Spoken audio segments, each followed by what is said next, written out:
सांख्य कारिका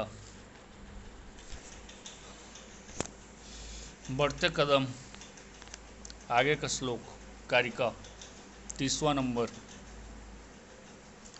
क्रमबद्ध तरीके से देखते चाहिए। अब यह प्रश्न उठता है कि आगे तीसरा नंबर के कारिका में क्या बताया गया है, उसका समाधान किया जा रहा है। बुद्धि, अहंकार, मन, 5 ज्ञानेंद्रिय, 5 कर्मेंद्रिय, यह 13 करण बताया गया है पीछे में। और करण का 2 भाग बांटा गया है, एक अंतःकरण, दूसरा बाह्यकरण। बुद्धि, अहंकार, मन, ये 3 अंतःकरण बताया गया था पीछे में। 5 ज्ञानेंद्रिय, 5 कर्मेंद्रिय, इन 10 को बाह्यकरण बताया गया था। ठीक है, पीछे का बात याद दिला दिए। इस प्रकार अंतःकरण और बाह्यकरण मिलकर के करण चतुष्टय कहलाते हैं। जो करण बताया गया 13 करण होता है, उसको 2 भाग में बांटा गया है, अंतःकरण, बाह्यकरण, और दोनों मिल करके करण चतुष्टय कहलाता है। 2 नंबर 1 नंबर के प्रश्न में पूछा जा सकता है। हाँ, करण चतुष्टय। अब इस कारिका में करण चतुष्टय का जो विक्तीय है, कार्य है, और उसके जो 2 प्रकार है, वह क्रमशः भी होते हैं और युगपद भी होते हैं, ऐसा लिखा हुआ है। उसी को व्याख्या करने, इसमें व्याख्या कारिका का व्याख्या बहुत विस्तृत व्याख्या जाएगा, लेकिन छोटे शब्दों में समझाया जाएगा, छोटे रूप में आप लोगों को बताया जाएगा, जो समझ भी आ जाए, ज़्यादा लंबा भी ना खिंचाए, जिसको देखने सुनने में आप लोगों को समस्या ना हो। कारिका में लिखा है 30वां नंबर का, युगपत् चतुष्टयस्य तु वृत्ति क्रमच्युतस्य निर्दिष्टा दृष्टे तथा अभ्युदृष्टत्रयस्य तत्पूर्विका वृत्ति। दृष्टे, पहला शब्द लिखा है दृष्टे, तीसरा चरण में दृष्टे। प्रत्यक्ष स्थल में जो होता है, हाँ, चतुष्टयस्य, चारों का, 3 अंतःकरण, 1 बाह्यकरण। अंतःकरण कहेंगे तो 3 अलग अलग गिनेंगे, बुद्धि, अहंकार, मन। बाह्यकरण करेंगे तो 1 बाह्यकरण, ज्ञानेंद्रिय और मतलब कि कर्मेंद्रिय मिलके। चारों का व्यापार, चारों का व्यापार क्रमशः, क्रमच्युतस्य निर्दिष्टा, क्रमशः क्या होता है, परोक्ष स्थल में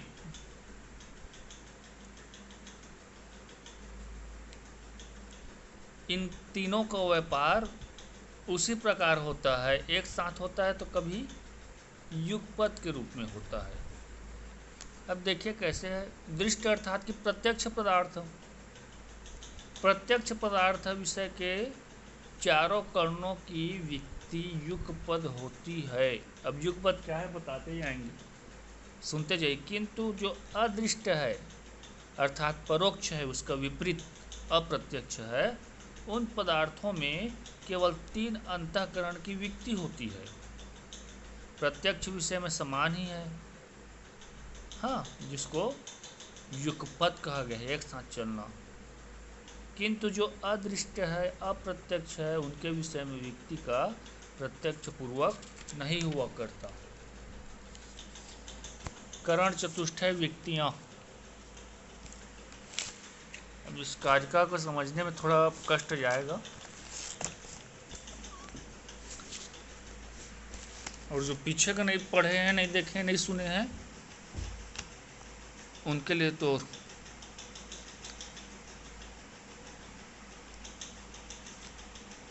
तेरह करण होते हैं। बुद्धि, अहंकार, मन, चक्षु, श्रोत, घ्राण, रसन, त्वक, वाक, पाणी, पाद, पायु, उपस्थ। 13 करण का नाम बता दिया गया। प्रारंभिक 3 बताया गया, वह अंतःकरण है, और उसके बाद आगे 10 बताया गया, वह बाह्यकरण है। शुरू से बताते आ रहे हैं 10 इंद्रियों को एक बाह्यकरण के रूप में स्वीकार किया गया है। 10 कर्मेंद्रिय, ज्ञानेंद्रिय को एक बाह्यकरण के रूप में स्वीकार किया गया है। ठीक है। बाह्यकरणों में चक्षु आदि ज्ञानेंद्रिय से वस्तु का सामान्य ज्ञान होता है। अंतःकरण में मन उस वस्तु को संकल्प करता है। अहंकार से अभिमान, बुद्धि से अध्यवस्थाओं। भाव यह है कि सांख्य के अनुसार दृष्ट पदार्थों का प्रत्यक्ष करने की एक निश्चित प्रक्रिया है। प्रक्रिया है ना प्रत्यक्ष करने का। आंख देख रहा है, आंख देखता है तो वहाँ पर चक्षु जो मतलब कि आंख देखता है तो वहाँ पर चक्षु आंख देख रहा है तो वहाँ पर जो बुद्धि है संकल्प करता है, अहंकार अभिमान करता है। ठीक है। बुद्धि अध्यवसाय, इस प्रकार से उसका एक क्रम है, निश्चित प्रक्रिया है। जैसे गौ आदि पदार्थ के साथ सर्वप्रथम चक्षु इंद्रिय का संयोग होता है। गाय को देखते हैं तो पहले आँख देखता है, उसका संयोग होता है, फिर यह कुछ है, इस प्रकार का सामान्य ज्ञान होता है। चक्षु देखता है तो यह कुछ है, ऐसा सामान्य ज्ञान होता है गाय को देख करके। फिर चक्षु अपने देखने के वृत्ति को समाप्त करके हाँ जो गौ पदार्थ को मन को समर्पित करता है, वह मन तक जाता है। तो मन का क्या कार्य है पीछे बताया गया था, संकल्प करना। अतः वह कल्पना करता है, हाँ संकल्पना करता है पदार्थ विशेष का, जिसको ज्ञान कहा जाता है। तदंतर मन उस पदार्थ को अहंकार तक भेज देता है, संप्रेषण कर देता है, अर्पित कर देता है। अहंकार का अभिमत मान करना, फिर अभिमान कराकर अहंकार उसको बुद्धि को सौंप देता है।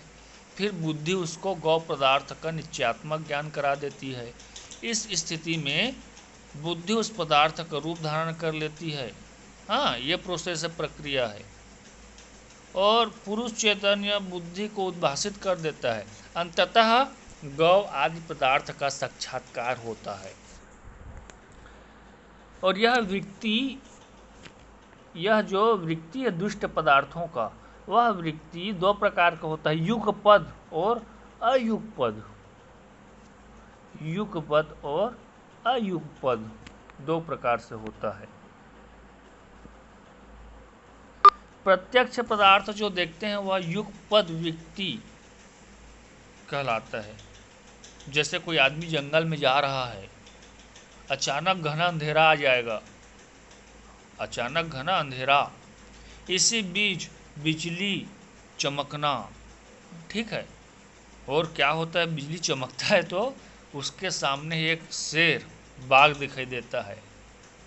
उसके जो चक्षु आदि इंद्रिय हैं वह क्या करेगा, आलोचन मनोजनित करेगा, संकल्प करेगा, जो ऊपर में भी बताया गया, अहंकार करेगा, अभिमान करेगा, बुद्धि जनित अध्यवसाय करेगा। यही क्या कहलाएगा, युगपद कहलाएगा। जो ऊपर में बताया गया ना, आँख दिखेगा, यहाँ तक भेजेगा, वहाँ तक भेजेगा। फिर वह व्यक्ति क्या करेगा, वहाँ से कूद फान करके भाग जाएगा कूद फान करके भाग जाएगा, युगपद कहलाएगा। इसी प्रकार शब्द, गंध, रस और स्पर्श के विषय में समझना चाहिए। हाँ अब अयुगपद क्या है, इसको अलग दृष्टांत से समझाया जाता है ना। देखिए कोई आदमी यात्रा प्रसंग में मतलब कि शाम के समय हाँ जंगल से गुजर रहा है, उसके सामने कोई वस्तु दिखाई देता है। अयुगपद को बताया जा रहा है। उदाहरण देखो, उसके सामने कोई वस्तु दिखाई देता है। चक्षु उस वस्तु को, चक्षु इंद्रिय जो है उस वस्तु का आलोचन ज्ञान होता है। उसके बाद मानसिक व्यापार होता है, वह वस्तु का संकल्पना को धारण करता है। कि यह कोई चोर है जो हाथ में धनुष बाण लिए संधान कर रहा है। मन इसका क्या है, संकल्प करेगा। अहंकार कार्य संकल्प करेगा अर्थात के अभिमान करेगा, यह मेरी ओर ही आ रहा है, मुझ पर यह संधान कर देगा, बाण चला देगा। इस प्रकार का क्रिया समाप्त होने पर बुद्धि का कार्य प्रारंभ होता है। हाँ, वह निश्चय करता है कि यहाँ से भाग जाया जाना चाहिए या फिर यह मेरे को मार देगा। यह संपूर्ण प्रक्रिया अयुगपद हुई। ऐसे ही शब्द, गंध, रस और स्पर्श के विषय में जानना चाहिए। ठीक है। युगपद अयुगपद को बताया गया करण चतुष्टय की व्यक्ति में।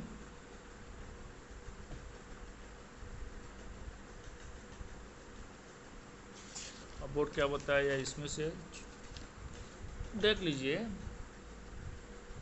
अदृष्ट या परोक्ष या अनुमान गम्य कहें, या शब्द प्रमाण से जानने योग्य कहें, या स्मृति गम्य कहें, या पदार्थों के विषय में बाह्येंद्रिय ज्ञानेंद्रिय के बिना केवल 3 अंतःकरण का व्यक्ति होता है।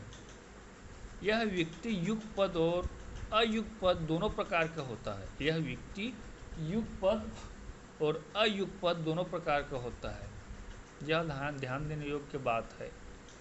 इन 3 अंतःकरणों का व्यापार प्रत्यक्ष पूर्वक होता है। कारण परोक्ष विषय का ज्ञान कराने वाले प्रमाण, अनुमान, आप्तवाक्य प्रत्यक्ष ज्ञान पूर्वक प्रयुक्त होती है। स्मृति भी प्रत्यक्ष ज्ञान पूर्वक होती है। उदाहरण के लिए कहीं गुफा में गरजते सिंह की गर्जना का श्रोतेंद्रिय से आलोचन कर मन क्या करता है, संकल्प। अहंकार का अभिमान, बुद्धि का अध्यवसाय युगपद होता है। हाँ, तभी श्रोता एक साथ ही अनुमान करता है कि यह स्थान सिंह से युक्त है। यह अनुमिति व्यक्ति का उदाहरण हो गया। यहाँ अनुमिति व्याप्ति ज्ञान रूप प्रत्यक्ष व्यापार पूर्वक है। अब धूम को देखकर पर्वत स्थित अग्नि के संबंध में संकल्प व्याप्ति रूपी अभिमान परामर्श हो गया। अनुमिति अध्यवसाय हो गया, क्रमशः हो गया। शाब्दबोध शक्ति ज्ञान रूप व्यापार पूर्वक होता है। वह भी उदाहरण के लिए जब कोई प्रेयसी दीवार के पीछे अपने प्रियतम की आवाज़ सुनता है तब उसका श्रोतेंद्रिय से आवाज़ आलोचन करता है, फिर संकल्प में जाता है, फिर अभिमान अध्यवसाय, यह भी युगपद होते हैं। अन्य स्थल में अयुगपद या क्रमशः भी हो सकते हैं। यह शाब्दबोध व्यक्ति का उदाहरण है। स्मृति अनुभव रूप प्रत्यक्ष व्यापार पूर्वक होती है। जैसे कि शत्रु को देखकर उसका प्रतिकार करने के लिए संकल्प, अभिमान अध्यवसायात्मक स्मृति व्यक्ति युगपद होता है। यह स्मृति व्यक्ति के रूप में उदाहरण हो गया। इतना लंबा चौड़ा नहीं लिखना है, जो पहले बताए गए 1-2 उसी को लिखना है। ठीक है। क्या युगपद है, क्या अयुगपद है, उसको लिखना है। बस उतना ही लिखना है, इसमें ज़्यादा दिमाग नहीं लगाना है। फिर आगे कार्य का देखना है, फिर दिमाग घूमेगा इधर उधर, एक तो समझ ऐसी नहीं आ पाएगा। हाँ, अब 31वां नंबर का कारिका है। 31वां नंबर के कारिका में बताया गया है कि जो करण की 2 प्रकार का प्रवृत्ति होता है। नहीं, 30वां नंबर के कारिका में भी क्या बताया गया पीछे में, कि करण का 2 प्रकार का प्रवृत्ति होता है। हाँ, 2 प्रकार का प्रवृत्ति होता है। कभी युगपद होता है तो कभी अयुगपद होता है। कभी एक साथ चलता है तो कभी एक साथ चलता है। कभी प्रत्यक्ष रहता है तो कभी परोक्ष रहता है। ये बताया गया है पीछे में।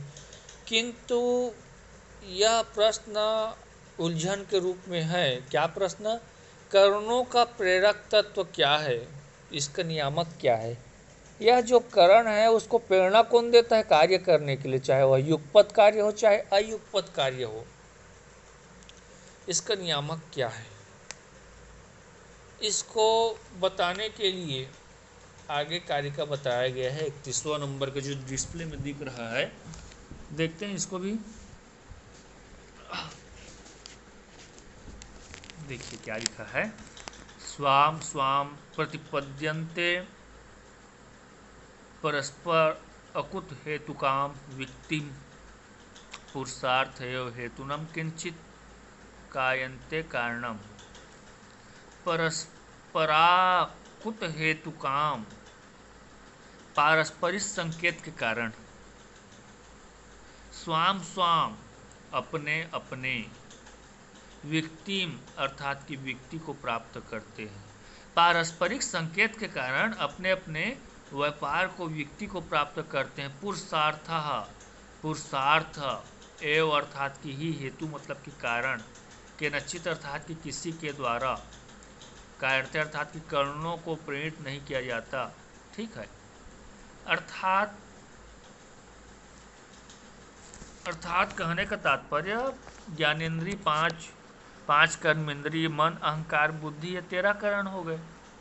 प्रारंभिक 10 ज्ञानेन्द्रिय और कर्मेंद्रिय बाह्यकरण मन अहंकार बुद्धि अंतःकरण कहलाते हैं। इसमें जो बाह्यकरण का व्यापार है, बाह्यकरण का व्यापार है मन का संकल्प, अहंकार का अभिमान, बुद्धि का अध्यवसाय, ये सभी अपने अपने व्यापार को संपन्न करते हैं। इनके अपने अपने व्यापार का संपादन में पारस्परिक संकेत, इशारे का महत्वपूर्ण भूमिका है। जैसे कि हॉकी आदि के खिलाड़ी मैदान में पारस्परिक संकेत समझते हैं, उनका कोड वर्ड रहता है, अपना अपना क्रिया संपादन करते हैं। ऐसे ही पारस्परिक संकेत समझकर अपना अपना आलोचन करते हैं। ये सांख्य कारिका में इनके अपने अलग अलग व्यापार संपादन केवल पुरुषार्थ को ही नियामक तत्व मानती है। पुरुषार्थ के अतिरिक्त और कोई तत्व ऐसा नहीं जो इनका व्यापार का नियामक हो सके। अब और समझेंगे इसको और अच्छे से। कर्णों का नियामक तत्व क्या है? पुरुषार्थ। तो कैसा है? तो ईश्वर कृष्ण के अनुसार क्या कहा गया है? पारस्परिक कारण अपने अपने व्यापार को संपन्न करते हैं। स्वाम स्वाम प्रतिपद्यन्ते परस्पर कुत हेतु का व्यक्तिम कहा गया है। यहाँ पर स्वयं श्याम, ठीक है। प्रतिपद्यते का अर्थ है ग्रहण करना, ऐसा बताया गया है। अब अपना अपना कार्य करने में अभिमुख होना अभिप्राय है। अभिप्राय, इच्छा, संकल्प आदि अर्थ किए गए हैं। अब जैसे शत्रु को दबाने के लिए अलग अलग सैनिक एक दूसरे को संकेत ग्रहण कराते हैं। शत्रु को दबाने के लिए अलग अलग सैनिक एक दूसरे को संकेत कराते हैं। हाँ, अपने अपने आयुध का प्रयोग करते हैं। राइफल वाला राइफल को ही चलाएगा, गोला फेंकने वाला गोला ही फेंकेगा, टैंक से आक्रमण करने वाला उसी का प्रयोग करेगा, और वायुयान से आक्रमण करने वाला वायुयान से ही आक्रमण करेगा। किंतु ये सभी पारस्परिक आकृत होते हैं, अपना अपना कार्य करते हैं। हाँ, आकृत होते हैं, अपना अपना कार्य करते हैं। ऐसे प्रत्येक करण अपने अपने कार्य के प्रति उन्मुख रहते हैं, पर दूसरे करण भी अपने अपने कार्य में लग जाते हैं। इस प्रकार करणों के व्यापार का परस्पर संकर पैदा नहीं होता, ऐसा मतलब बताया गया है।